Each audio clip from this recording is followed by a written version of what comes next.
سلام به همگی، من ابراهیم محمدی هستم از کانال ابیزیکو و اومدیم با قسمت سوم ماینکرافت ساریوال با پوریا. سلام بچه، من پوریا هستم. ابراهیم میذاره. خب قسمت قبل گفتیم که میریم آهن جمع میکنیم و یه خونه قشنگ و زیبا زادار مطمئن میسازیم و تموم هم حالا یکم هم گار میگردیم دیگه. زیبا زادار مطمئن.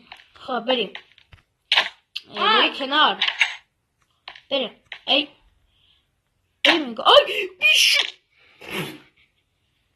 عوضی. الان میام با نگاه کن، سنگی هم ندارم میام بالا. الان باید نشون میدم قشنگ زدم. مگه نه بچه؟ آره چقدرم قشنگ زدی تو. آره این پسرگاهی بود الان صداش در اومد. قرار واسه صدا نکنه که صداش در اومد. لازم نیست بیای بالا، من خودم برم پایین. یه پله بساز من بیام بالا. بچی من مکشمه تو پسرک.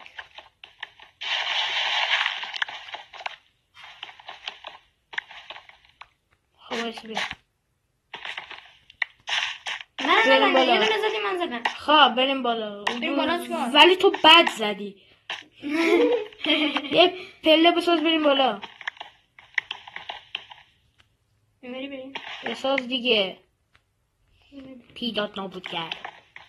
ابی مسخره نکن. ابی چی کن ببین. ای بابا. خب همه این پله رو بسازیم بریم بالا. کات. بچه ما دوباره اومدیم. خب از گار اومدیم بیرون به زور زورکی. یه لحظه من درست کردم. خب حالا رفتیم یکم هم چوب جمع کردیم که رفتیم پایین میرم زغال پیدا کردیم مشعل اینا بسازیم. اوی.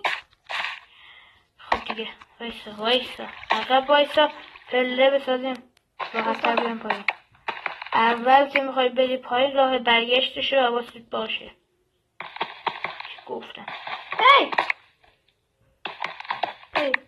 خب این شده دیگه. خب این بر بسازیم پله رو.